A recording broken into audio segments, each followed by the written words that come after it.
നമസ്കാരം. കാര്യമായിട്ടുള്ള ഭക്ഷണത്തിലായിരിക്കും. ലൈറ്റായിട്ടെങ്കിൽ ലൈറ്റായിട്ട് വയറ് നിറഞ്ഞിട്ട് വേണമല്ലോ കാര്യങ്ങൾ നടക്കാനായിട്ട്. അവിടെയാണ് നമ്മുടെ മെയിൻ അല്ലേ? ഓക്കെ, വന്ന സ്ഥിതിക്ക് ഞാൻ രണ്ടു വാക്ക് സംസാരിച്ചോട്ടെ. ഓക്കെ, അപ്പം കുറച്ച് നാളുകൾക്ക് ശേഷം കൂടെ വർക്ക് ചെയ്ത ആൾക്കാരെ ഒന്ന് കണ്ടുകൊണ്ടാണ്. എന്ത് തോന്നുന്നു ഈ അവസരത്തിൽ? സന്തോഷം. നമ്മളാരും കൂടി കൂടിച്ചേരുന്നത് ഇങ്ങനെയുള്ള ജനറൽ ബോഡിയിൽ മാത്രമേ ഉള്ളൂ. അല്ല പിന്നെ പല വർക്കിലൊക്കെ വെച്ച് നമ്മൾ കണ്ടുകൊണ്ടായിരുന്നു.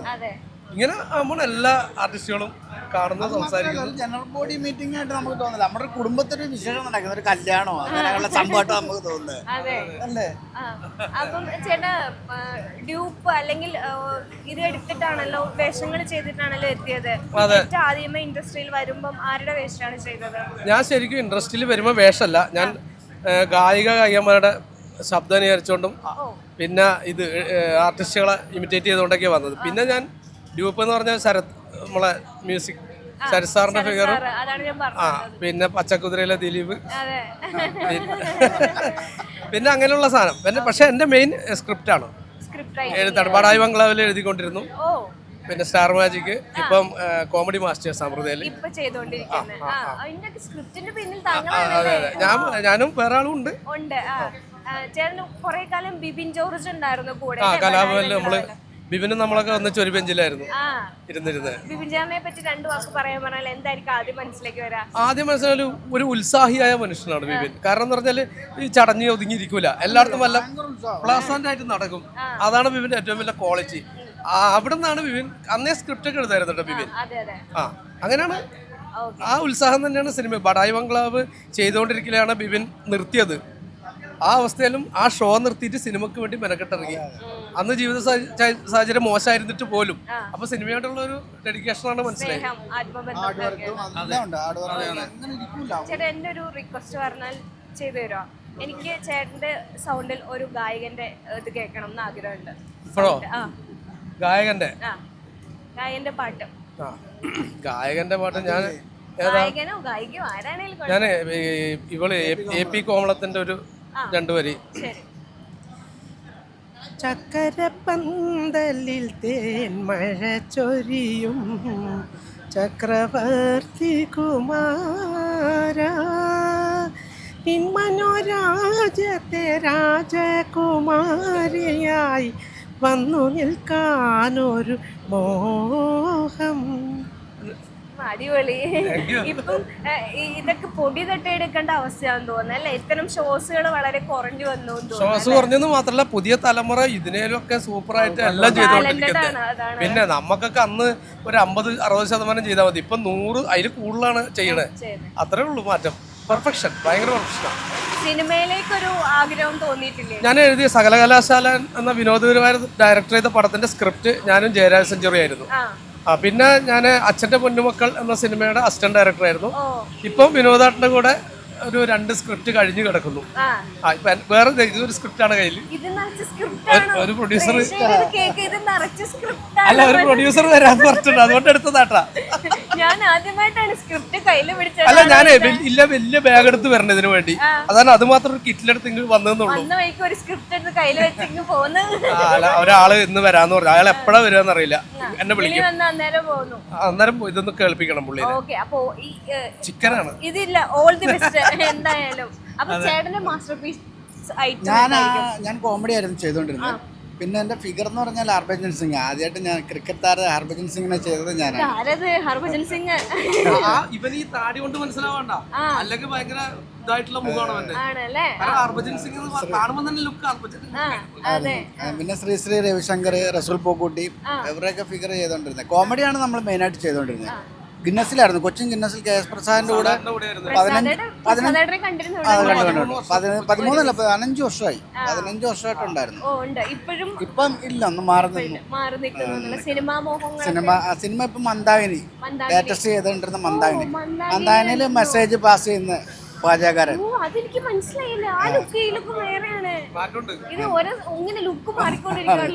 ഇപ്പൊ ഞാൻ ഏഷ്യാനെറ്റിലെ ടീച്ചർ അമ്മ എന്ന് പറഞ്ഞിട്ട് സീരിയൽ, അപ്പൊ അതില് മാഷായിട്ടാണ്. അതിനുവേണ്ടി ഇങ്ങനെ മുടി വളർത്തിയ മിമിക്രി പാട്ട് പരിപാടി എന്തൊക്കെയുള്ള? മിമിക്രി നാടൻ പാട്ട് പാടും, രണ്ടുപേരും സ്റ്റേജിൽ നാടൻ പാട്ട് ഞാനൊരു കുടിയൻ ചെയ്യുന്നുണ്ട്. അപ്പോൾ ആ കുടിയനിൽ ക്ലൈമാക്സ് നാടൻ പാട്ടാണ്. ആണ്. അപ്പോൾ എൻ്റെ ഒരു സുഹൃത്ത് പാടിയ ഒരു നാടൻ പാട്ടാണ് പാടുന്നത്. തകതാര തകതാര ദിത്തൈ താരാരാരോ തകതാര താര താര ദിത്തൈ താരാരാരോ അന്തിക്കണ്ണെത്തുന്ന നേരത്ത് ഞങ്ങളെൻ്റെ അമ്മയെ നോക്കിയിരുന്നേ എണ്ണക്കറുപ്പുള്ളൻ്റെ അമ്മ മുന്നാഴി നെല്ലും പറിച്ചോണ്ടും വന്നേ അന്തിക്കണ്ണെത്തുന്ന നേരത്ത് ഞങ്ങളെൻ്റെ അമ്മയെ നോക്കിയിരുന്നേ എണ്ണക്കറുപ്പുള്ളൻ്റെ അമ്മ മുന്നാഴി നെല്ലും പറിച്ചോണ്ടും വന്നേ തകതാര തകതാര ദിത്തൈ താരാരാരോ തകതാര താര താര ദിത്തൈ താരാരാരോ. Okay, thank you so much. ഇപ്പൊ ഒരു എനർജി ആയി. എനിക്ക് ഇച്ചിരി എനർജി കുറവുണ്ടായിരുന്നു. ആ എനർജി എനിക്ക് ഇവിടുന്ന് കിട്ടിയിട്ടുണ്ട്. അപ്പൊ ഇതിൽ ഞാൻ ഇതിലിങ്ങ് പോവാ. കുറച്ച് കുറയുമ്പോ ഞാൻ റീചാർജ് ചെയ്യാൻ വേണ്ടി വരും. അപ്പൊ ഇതുപോലെ പാട്ട് പാടിത്തരാം. Okay, thank you so much. Bye. 1-2 വാക്ക് പോലെ അതിലേക്ക് പോലെ. അല്ല, നമുക്ക് സംസാരിക്കാലോ. പാട്ടൊക്കെ പാടില്ലേ? പാട്ട് പാടും. ഭയങ്കര ഇൻസ്റ്റയിലൊക്കെ എന്തൊക്കെ സാധനങ്ങളാ കണ്ടിട്ടുണ്ടോ? പിന്നെ ഇത് തകർക്കോ. ഇൻസ്റ്റയിൽ വൈറൽ താരങ്ങളാ ഇവരൊക്കെ. കാണാറില്ലോ? പിന്നെ മ്യൂസിക് ഡേയുടെ അന്നൊരു കിടിലൻ കോമ്പസിഷൻ സമ്മാനിച്ചാണല്ലോ. കണ്ടു. എന്നിട്ട് ഞാൻ സിമ്പിൾ ആന്ന് പറഞ്ഞ ആ വഴി പോകും. ഇങ്ങനെ പുള്ളി അങ്ങനെ ഒരു അസോസിയേഷന്റെ ഭാഗമായിട്ട് വന്നോണ്ടാണ് ഞാൻ മെമ്പർ അല്ലാത്തതുകൊണ്ട് ഞാൻ പറഞ്ഞു. ചേട്ടനും സ്റ്റേജ് ഷോയിലൂടെ അല്ലേ വന്നത്? സ്റ്റേജ് മിമിക്രി ആർട്ടിസ്റ്റ് അസോസിയേഷൻ മാത്രമാണ്. ഇതിനകത്തുള്ള 90% ആൾക്കാരുമായിട്ട് പരിപാടി ചെയ്യാനുള്ള സ്വാതന്ത്ര്യം കൂടി ഒരാൾ ഇപ്പൊ ജീവിതത്തിൽ മൊത്തത്തിലുണ്ട്. അതൊക്കെ ഞങ്ങൾക്ക് അറിയാം. അപ്പൊ ചേട്ടാ, നമുക്ക് ഇദ്ദേഹത്തിനെ കൊണ്ട് രണ്ടുപേരും പാട്ട് പാടിച്ചങ്ങ് ആഘോഷമായിട്ട് തുടങ്ങിയാലോ? രണ്ടുപേരും മൂളിയാ മതി. ചുക്കാപ്പി എല്ലാ സെറ്റപ്പും ഉണ്ട്. സൗണ്ട് കൊള്ളത്തില്ലാതൊന്നും പറയല്ലേ. ഒരു ചെറിയൊരു പല്ലവി മാത്രം പാടാം. ഓർമ്മയ്ക്കായിനിയൊരു സ്നേഹഗീതം ആദ്യമായി പാടുമെന്നാത്മഗീതം നിനക്കായി കരുതിയൊരിഷ്ടഗീതം ഭാവസാന്ദ്രമാം ഹൃദയഗീതം എൻ പ്രാണനിൽ പിടയുന്ന വർണ്ണഗീതം. Thank you so much. നല്ല പാട്ട്. Okay, thank you. അപ്പം നമുക്ക് ഇദ്ദേഹത്തിന്റെ വിശേഷങ്ങൾ തിരക്കാം. എന്തുണ്ട് വിശേഷം? നല്ല വിശേഷങ്ങളാണ്. ഇപ്പം മിമിക്രി പ്രോഗ്രാം കുറവായതുകൊണ്ട് ഡബ്ബിങ്ങിലാണ് കൂടുതൽ കോൺസെൻട്രേറ്റ് ചെയ്തിരിക്കുന്നത്. അപ്പോൾ ഡബ്ബിംഗ് പരിപാടികളൊക്കെ നടക്കുന്നുണ്ട്. ഇപ്പോൾ നമുക്ക് ശ്രീനിവാസൻ സാറിന് വേണ്ടിയിട്ട് കുറുക്കൻ സിനിമയിൽ ഡബ് ചെയ്തിട്ടുണ്ടായിരുന്നു. ഇപ്പോൾ മൊട്ട രാജേന്ദ്രൻ എന്ന നടന് വേണ്ടിയിട്ട് പുതിയൊരു പടത്തിനകത്ത് ചെയ്തു. തമിഴ് നടൻ. അങ്ങനെ നടന്മാർക്ക് വേണ്ടിയിട്ടല്ല, ഇപ്പോൾ കുറേ മൊഴിമാറ്റ സ്റ്റൈല് മാറി. ഇപ്പം നമുക്ക് മിമിക്രിക്കാർക്ക് പണിയില്ല എന്ന് പറയുന്നപ്പോൾ നല്ല മിമിക്രി ഇഷ്ടപ്പെടുന്ന ആളാണെങ്കിൽ ഒരുപാട് അവസരങ്ങളുണ്ട്. സ്റ്റുഡിയോയിൽ തന്നെ നമുക്ക് ജീവിക്കാം. അത്യാവശ്യം ഓഫ് സീസണൊന്നും അറിയുന്നില്ല. അതൊക്കെയാണ് എൻ്റെ സന്തോഷം. അല്ലെങ്കിൽ അറിയുന്നില്ല എന്നുള്ളതാണ് ഏറ്റവും വലിയ സന്തോഷം എന്നുള്ളത്.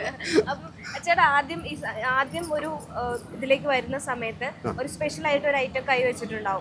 അതെന്തായിരുന്നു ചേട്ടൻ്റെ? ഞാൻ ലാലേട്ടനാണ് സാധാരണ തുടക്കം. ഒരു 2000-ലാണ് മിമിക്രിയിലെടുത്ത് വരുന്നത്. ആ സമയത്ത് മുതലേ ലാലേട്ടൻ അവതരിപ്പിക്കാറുണ്ട്. അവിടെ നിന്നൊന്ന് തുടങ്ങിയാലോ? തീർച്ചയായിട്ടും. ലാലേട്ടൻ ലൈവായിട്ട് നമ്മുടെ അസോസിയേഷന് വേണ്ടി ഒരു വളരെ നല്ല കാര്യമാണ്. ഇപ്പോൾ അമ്മയുടെ ഷോ എന്ന് പറഞ്ഞാൽ ആ ഷോയിൽ ഒരുപാട് contribution തരുന്നവരാണ് മിമിക്രിക്കാർ.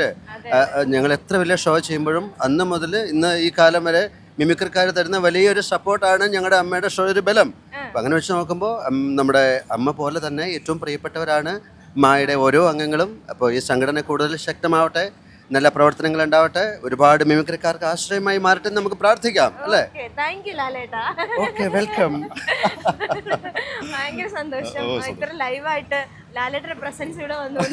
Thank you so much. ഒരു പക്ഷേ ലാലേട്ടനും ഇങ്ങനെയൊക്കെ ആയിരിക്കും സംസാരിക്കുന്നത്.